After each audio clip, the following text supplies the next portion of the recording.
So let's, without wasting any more time, let's start from the first chapter of English class 10, A Letter to God by G.L. Fuentes.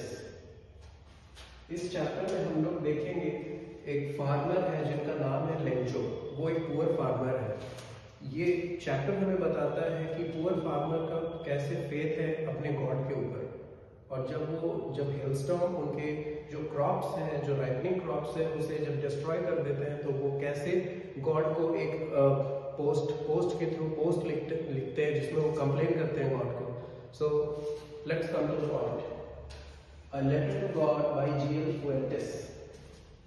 The story A Letter to God revolves around a poor farmer named Lencho who lives with his family in a small house on the crest of low hill in a valley. As I told you, जैसा कि मैंने आप लोगों से कहा कि ये story जो है, ये लेटर टू गॉड, ये रिवॉल्व करती है एक पुअर फार्मर के अराउंड जिनका नाम है लेंचो, और जो कि अपने फार्मर के साथ रहते हैं। उनका एक छोटा सा घर है, अपना small house on the crest of low hill, hilly area में रहते हैं, पहाड़ी क्षेत्र में, पर्वतीय क्षेत्र में रहते हैं, पुअर फार्मर है। His only source of livelihood is his corn crop. उनका जो ओनली सोर्स ऑफ लिवलीहुड है, जो सिर्फ उनका जरिया है टू अर्न हिज लिवलीहुड, वो है उनके कॉर्न क्रॉप्स। कॉर्न मीन्स मकई होती है। I think most of you cover all this better than me. उनकी कॉर्न क्रॉप होती है, उनका जो मेन सोर्स ऑफ लिवलीहुड है वो कॉर्न क्रॉप है, and he depends completely on rainfall for good harvest. और वो जो है वो कंप्लीटली डिपेंडेंट है किसके ऊपर? रेनफॉल के ऊपर, ताकि रेनफॉल अगर अच्छी होगी तो कंप्लीट हार्वेस्टिंग होगा। Hope and disaster.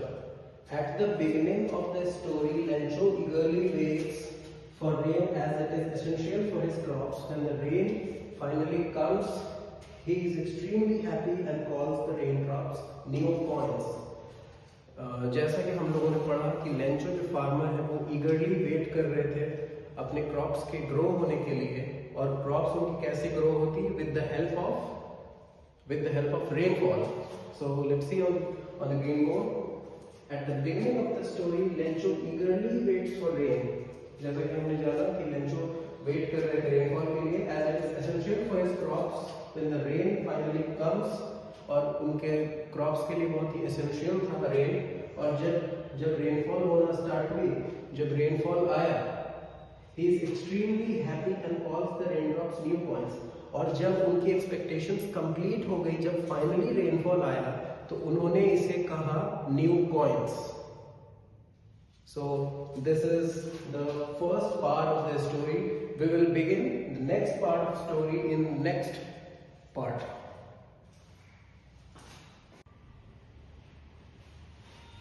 So we have discussed the first part in the first part of the story in the previous video. Now we are going to discuss the second part of the story.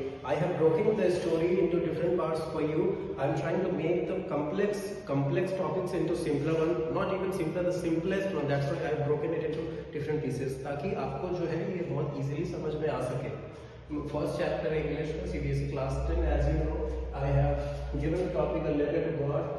The author is G.L. Fuentes. Now we are going to commence the second part of the short story.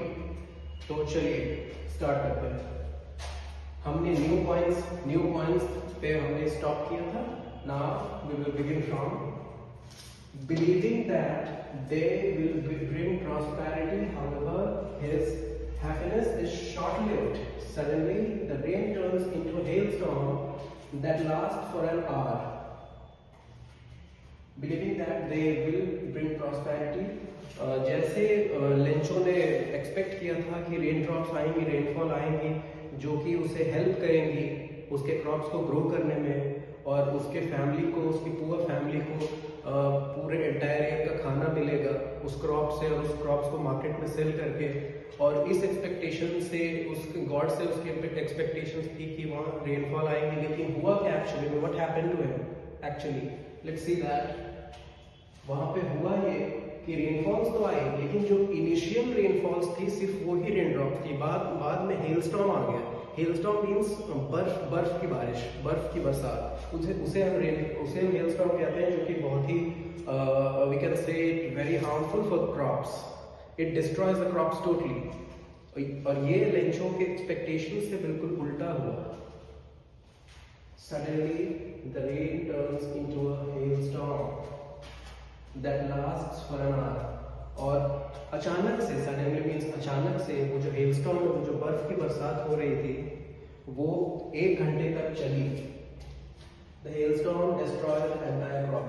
और जो hailstorm थी, जो बर्फ की बरसात थी, उसने पूरा जो एंटायर क्रॉप था, जो पूरा क्रॉप था लेंचो का, जिसे उसने बहुत मेहनत से वहाँ पे प्रोड्यूस किया था अपने फील्ड में, अपने फार्म में, अपने एग्रीकल्चरल लैंड में, वो उस हेलस्टॉर्म ने डिस्ट्रॉय कर दिया. The hailstorms destroy the entire crop, leaving the fields white. और जो पूरे एंटायर फील्ड था उसे हेलस्टॉर्म ने क्या कर दिया, बिल्कुल वाइट, क्योंकि वो बर्फ की बारिश हुई थी वहाँ पे. एंड बर्फ की बारिश मीन्स स्नो जो होती है उसकी कलर क्या होती है, वाइट कलर होती है. तो वहाँ पे that entire area was filled with ice, so वो बिल्कुल वाइट हो गए. White as if covered with salt, जैसे कि वो बिल्कुल नमक में कवर्ड हो. Lencho and his family are devastated because their year-long hard work is completely ruined. Lencho और उसकी फैमिली बहुत उदास हो गई, क्योंकि जो उनकी पूरी साल की उन्होंने जो मेहनत किया था, जो मेहनत से जो क्रॉप्स उगाए थे, वो क्रॉप्स जो है वो प्रॉपरली बर्बाद हो गए बिल्कुल.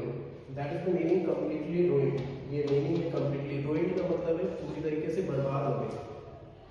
अनशेकेबल फेथ इन गॉड, लेकिन भगवान के ऊपर अटूट विश्वास. इस लाइन का मतलब है किसका अटूट विश्वास भगवान के ऊपर? लेंचो द पुअर फार्मर का अटूट विश्वास भगवान के ऊपर. So let's see what the story tells. Faced with starvation, Lencho doesn't lose hope. भूखमरी की स्थिति थी, लेकिन लेंचो ने अपना जो होप था, वो होप को नहीं खोते हुए, he has complete faith in God. उसके ये look at the sentence which I have underlined. He has complete faith in God. उसे भगवान के ऊपर पूरा भरोसा था. And believes that God will help him in his difficult time. और उसे पूरा विश्वास था कि इस दुख की घड़ी में, इस difficult situation में, God will definitely help him. That was Lencho's belief on God. Being simple and innocent, Lencho decides to write a letter directly to God. और जैसा कि मैंने आप लोगों को पहले ही कहा, लेंचो बहुत ही पुअर बट एक सिंपल फार्मर था, बहुत ही इनोसेंट फार्मर था. Lencho decides to write a letter. और इस परेशानी से परेशान होते हुए लेंचो ने तय किया, Lencho decided that he will write a letter to God. वो एक लेटर लिखेगा गॉड को. So now this is the third part of the short story which we were discussing previously, a letter to God. So चलिए आइए अब देखते हैं कि थर्ड पार्ट में GL फुएंटेस ने क्या लिखा है. So थर्ड पार्ट में ये है, asking for 100 pesos to sow his fields again and survive until the next harvest. तो जैसा कि हम लोगों ने पहले पढ़ा था